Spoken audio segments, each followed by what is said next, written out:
What's going on, guys? Welcome to Everything Always. My name's Michael Roman, aka Allfires, and last night's finale, Season 1, Episode 6 of Loki, was absolutely nuts, and after two watches, in my opinion, really delivered on the rest of the season. We've got to break it all down. There was so much set up for Marvel Phase 4, multiple projects, not just the obvious in Doctor Strange and the Multiverse of Madness in Quantumania, but the future of the Fantastic Four as well, and we're going to get to that. The reveal of Kang the Conqueror as the ultimate big bad behind the TVA, and of course, Jonathan Majors in his debut as the character, absolutely killing it. We're going to break down the entirety of the finale, point out the things you might have missed, the Easter eggs, all of the setup for Marvel Phase 4, and go over the ending in full. I know a lot of you had questions about that. Very obviously, it's not our Mobius. I'm going to explain what was going on there and what it means when we see a brand new statue that more closely resembles Immortus, the version of Kang we presumably just watched die at Sylvie's hand, and with the post-credit scene, if you want to call it that, confirming Season 2, what this will mean for the show itself, how they left us on a cliffhanger. There is so much to unpack for the finale. We're going to do it all here. Spoiler warning, obviously, if you haven't seen the episode already, you might want to go watch it and then come back. We'll still be here. But first, if you could grab the subscribe button, we're still giving away a PlayStation 5 now at 900,000 subscribers, as well as Disney Plus subscriptions every week while the shows are live. That'll start back up with What If in just 3 weeks. At the end of this video, we'll also be announcing the winner for the CGC Signature Series 9.4 Avengers 118, signed by Tom Hiddleston Loki and Scarlet Witch Elizabeth Olsen side by side on the cover. And we'll be doing plenty more giveaways like this in the future. So if you want to be entered to win, all you have to do, hit that subscribe button, then leave a comment down below, and if you want, stick around to the end of the video. We'll get into all the giveaway stuff and announce a brand new winner there. So the episode opens with some of the most recognizable and iconic music in the MCU, right up there with the Avengers theme, the song It's Been a Long Time, written by Kitty Kallen and Harry James. Ironically, It's Been a Long Time, a fitting title for not only Sylvie's plight, being pruned and having to live amongst the apocalypse for God only knows how long, but also Kang the Conqueror here in his castle at the end of time, who readily offers up the information that he's lived a million lifetimes. Now, if you wanted specifics on that voice montage and callouts from the Infinity Saga, it starts with the undeniable sound of one of Iron Man's repulsors powering up. You then hear Sam call out, "Way to go, Tic Tac," from their scene in Civil War. Hope says, "That's how you punch." Black Panther calls out, "Wakanda forever." Ant-Man, "You haven't heard of me." You also hear Star-Lord say, "Dance off, bro." Thor, "A friend from work." Rogers, "I can do this all day." "Yeah, I know." Hank, "I'll show you ferocity." You then hear Captain Marvel say, "Higher, further, faster, baby." Loki, "We have a Hulk." Korg, "We're going to jump on that spaceship and get out of here. Wanna come?" And from there, it starts to get a little bit indistinct. And this is lined up with that crazy space one-shot that shows them pulling presumably all the way out of our galaxy, past out of a black hole, into a parallel black hole, which takes us all the way to the end of time, past Eliath and the Void, to where Loki and Sylvie have now made their way to the entrance of the castle. And admittedly, on the first watch through, I thought that the dialogue and interaction between Loki and Sylvie seemed a little off and was a little odd in that moment before they entered the castle. But upon second watch, it is very clear why that scene is there. It's so that Sylvie can explain and remind to us, the audience, just how long she's been at this. That's why she tells Loki out loud, "Remember, I was pruned before you even existed." And they do this so that we can more clearly understand her decision making, her intentions and motivations later in the episode,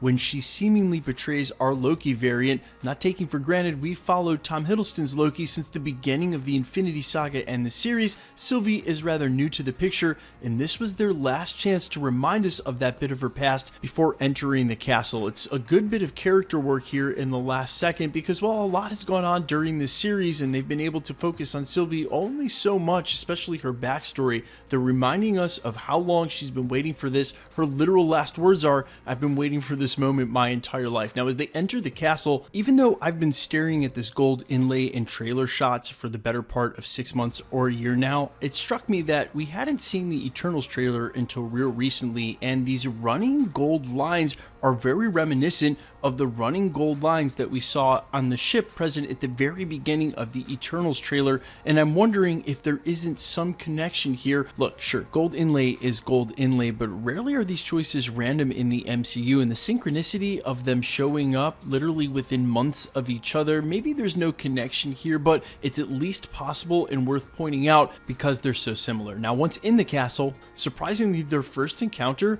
is with Miss Minutes, who extends them a very tempting offer of, well, everything they've ever wanted, including the Infinity Gauntlet with Infinity Stones. But there's some nuance of dialogue here that's not exactly spelled out. She makes sure to offer it to them in the same timeline so that they can have it together. Now, this is an attractive offer, presumably to both of them. So latent in this statement is we now know Sylvie's affection for our Loki variant is shared. We already know that Tom Hiddleston's Loki has fallen for Sylvie, and presumably if there wasn't mutual attraction, they wouldn't have had a moment that could have caused a crazy Nexus event. However, last minute insane and complex character work being done on Sylvie, and I love it again because we need to understand all this before she seemingly betrays our Loki variant. It really wasn't about that. Rather, she's been on this mission the whole time. Nothing was going to stand between her and Kang, not even our Loki, or should I say herself, oddly. Also, Miss Minutes, important to note,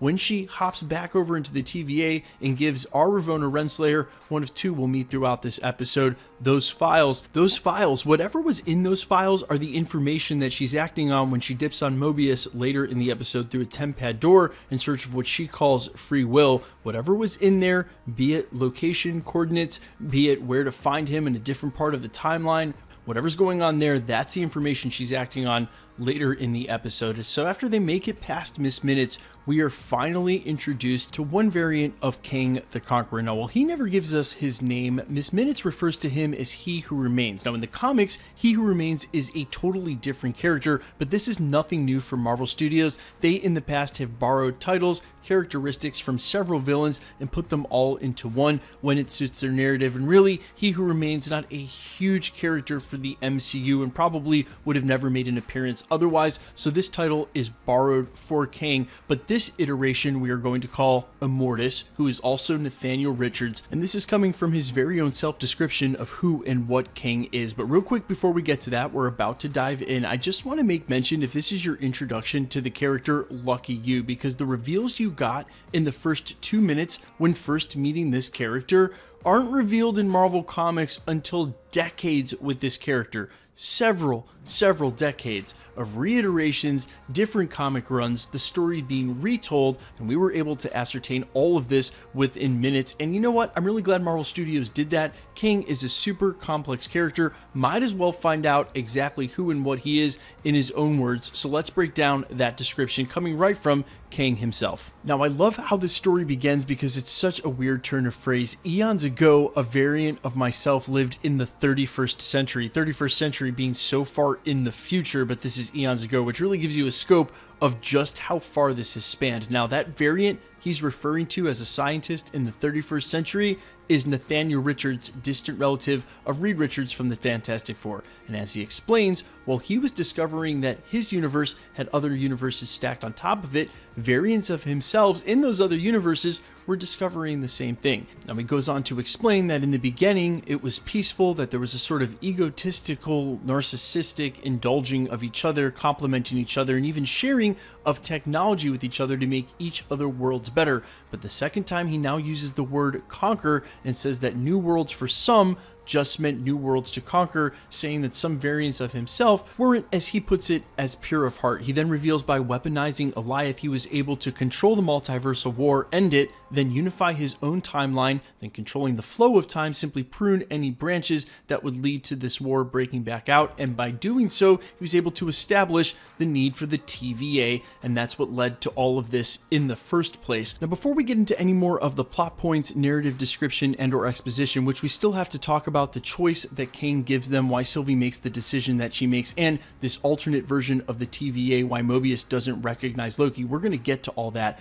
I have to point out the irony and how heavy this scene was. Sitting in front of Kang is not one, but 2 variants of Loki. And to date in the MCU, we've known Loki to be the most self-indulged, narcissistic, arrogant villain. But now sitting in front of Kang, listening to his description of himself, his power set, and then wanting to rule the entire flow of time, well, it makes Loki's want to come to Earth and rule, which is a rather recent thing in this variant's past, seem like child's play. And beyond that, this display of power that he shows not only immediately while hand-to-hand combat with the Lokis until he finally just lets Sylvie kill him, this display of power and understanding, seeing he's lived a million lifetimes, talking about incarnation, different variants of himself, this is nothing like we've ever seen before. It was crazy to watch Thanos assemble the Infinity Gauntlet in Infinity War, and even the idea of one-time time travel in Avengers Endgame was a far cry from, say, the story we got in Avengers Age of Ultron, and certainly a far cry from something like Captain America Civil War. You now have this display of power coming from this kind of villain. It makes Thanos seem, well, pun totally intended, one-dimensional, and really the idea of power creep totally back in play here. But we don't need every story and every character to be involved in the same thing. That's why you won't need characters like Falcon to ever go against Kang. They can tell different kind of stories. I've talked about this before, but it is crazy to think that what we just watched in Falcon and the Winter Soldier and Black Widow, such grounded Earth stories, are existing in the same Marvel Cinematic Universe as the story we see here taking place at the end of time. Now let's wrap up with everything that moves into the third act of this TV show and really talk about all the decisions and how it pushes this show forward and sets up a ton of Marvel Phase 4. And I know there's going to be a lot of jump from the community to say that now with this broken multiverse, we hear him say there's 63 branches in one sector alone, that this is the beginning of Secret Wars. But I think it sets up the multiverse in order for that sort of battle world to happen later on.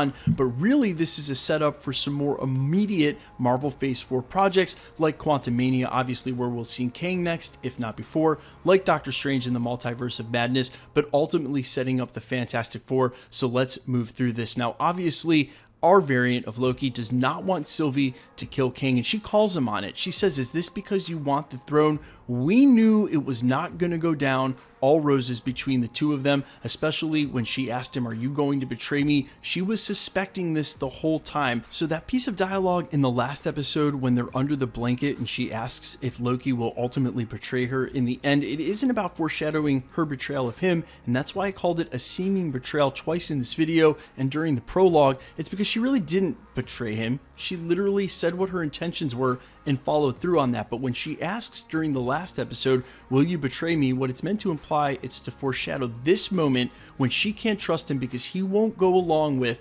exactly what she wants in the moment. And so she slips that time bracelet that Kang had just recently taken off, I should call him a mortis, puts on the desk. She slips it off and pushes him through a tempad door. We could I guess call this his tempad bracelet. Some of you remarked it does sort of bear a resemblance to the wrist bracelet that Tony Stark made in Avengers Endgame, but I have to guess they are very, very different. And in that moment when she pushes him through the tempad door that is brought up on his bracelet, she is pushing him into an alternate TVA. Now, I know a lot of you were thrown off in this moment when Mobius finally is approached by Loki and he tries to explain what's going on. He says, "You're from Analysis, right?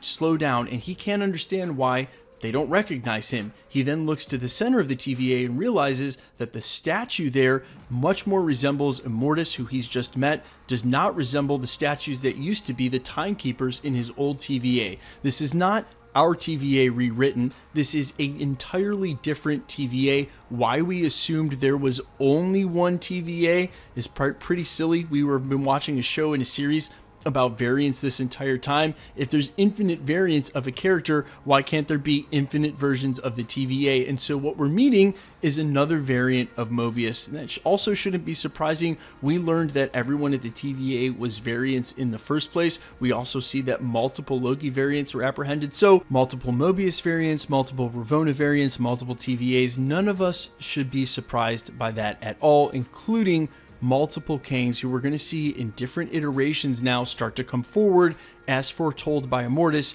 if he was killed, which he is, at the hands of Sylvie. Now, some of you said, well, isn't Sylvie in charge now? No, that was never her intention to take the throne. She simply wanted to end all of this, and break it, which she did. So she's not controlling the end of time or taking over the TVA. His offer to them was to do just that, to take over control, go back to the TVA, spin it however they want, and control the whole thing. That wasn't her goal at all. I also don't know if she was aware that she was sending him to an alternate TVA. But now presumably Loki's going to have to reacquaint himself with Mobius, explain what's going on, and then really it's going to matter whenever the show goes live how much has transpired in the other MCU films and or Disney Plus shows that take all of this multiverse stuff into account.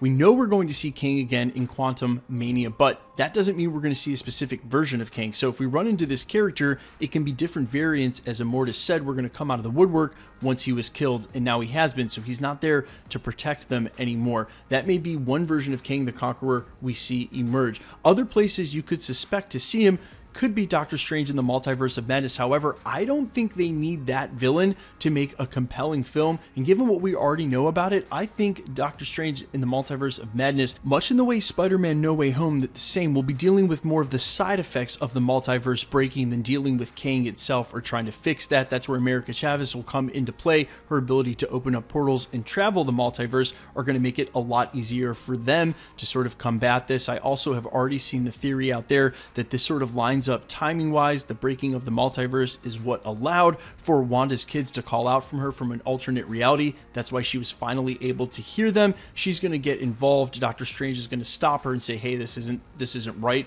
This isn't how it's supposed to be. Either way, I don't think they'll be addressing Kang straight up. However, we do know eventually the Fantastic Four are coming into play and in this phase. And Kang, not only a classic Avengers villain, Kang is a classic Fantastic Four villain. I would think as we start to see him pop up in Quantum Mania, we may see the Fantastic Four introduced there as well. We're going to see the Fantastic Four face off against Kang and probably end his sort of run as a villain. I know, again, there's going to be a lot of people who jump to Secret Wars, but we've got to move past Kang into Doctor Doom. Really shouldn't or couldn't have them running concurrent. I mean, you can. You've always had that in Marvel Comics, different villains at different times. However, to get to Battleworld, to get to the multiverse, I think they've got to address Kang first. And what I think is this is an easy lead up, not only in Disney Plus, then you get Quantum Mania, a second season of Loki, maybe even before Fantastic Four. Then all of a sudden the Fantastic Four can end the Kang saga, or whatever you're going to call this little run, through all of these shows, and the movies won't have to identify with that anymore or sort of address why there's a broken multiverse after that. It's going to make it super hard to tell grounded stories if a broken multiverse is taking precedent over all of them. And Marvel Studios still has a ton of different stories to tell that don't have anything to do with the multiverse. So they have to minimize the impact of that in the real world in order to tell those stories without connecting them, which means they have to address it sooner than later. They can't just leave it open, have the multiverse breaking its entirety. But obviously this leads us into Spider-Man No Way Home, Doctor Strange in the Multiverse of Madness, where you can have these crazy things start to happen and it won't be that big a deal, because for the time being those films are going to address this, and it sort of starts to make a clearer picture now of how Marvel Phase 4, and Kevin Feige said there were two specific things they were leading to. Well, we see one of those specific things now, and I think the other one safely can be the Mandarin and the Rings of Ten Power or the Secret Invasion timeline. I think those are a separate story other than the multiverse, but this multiverse has certainly been fortuitous for the Sony and Marvel agreement. You have to wonder just how much of this was planned already and how much of it is helping the fact that they can now bridge into all sorts of universes and all sorts of explainers. The things they set up in this Loki series, having variants that look like duplicates, having variants that look like nothing like each other, having an alligator Loki. Once you've introduced stuff like that, it makes it much easier to understand how a Tobey Maguire Spider-Man can show up in our Spider-Verse, or previous villains from the Sam Raimi verse can show up. We've basically seen a full gambit, to use language during this episode, to use it again. We've seen the full gambit of weird introduced during Loki, and now you have a post-credit scene that confirms a season 2. I would guess that season 2 might come out before Fantastic Four, and or will not be the conclusion to this full line. I have to believe that Kang is something we're going to be dealing with in these MCU films, or specifically the properties that are aimed at the multiverse, until we get the Fantastic Four to eventually take him out. And as I said, because this specific iteration we're first introduced to is Nathaniel Richards, a distant relative of Reed Richards. It's going to be very interesting to see how this all plays out when that great reveal happened. I don't know if I already mentioned it during this video. I might have, and I might have taken it out. But guys, do not take for granted that as we've read Kang the Conqueror as comic readers for a long time, what you got in 2 minutes in an exposition dump during this episode took decades and decades and decades to reveal. It was super complicated. Hats off to Marvel Studios for doing a great job explaining it. Hats off to the writers for really nailing this finale. And serious kudos to Jonathan Majors in his debut as Kang. I thought he absolutely killed it and makes me super hyped to see him on a lot of levels and showing up wherever he can in the future of the MCU.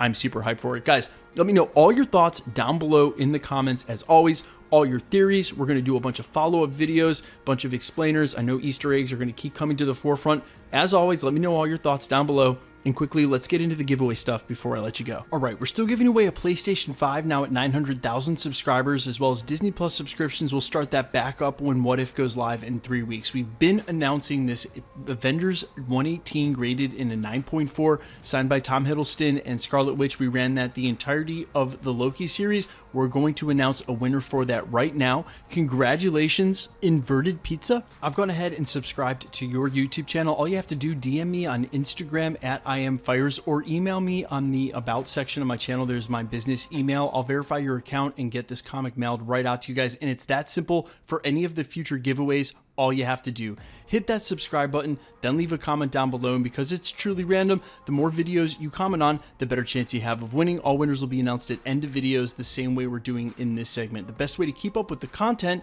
is to hit the notification bell with notifications turned on. And as always, if you enjoyed today's video, I'd appreciate it if you'd hit the like button. My name's Michael Roman. You can find me on Twitter and Instagram at IamFires. You can also find me on Spotify, YouTube, Amazon, Apple, wherever you find original music under the name All Fires. Thanks so much for checking out the channel, guys. I sincerely appreciate it. We will be back with the live watch parties for What If in 3 weeks. Until then, I'll see you guys at the channel tomorrow. Stick around. We'll be posting again real soon.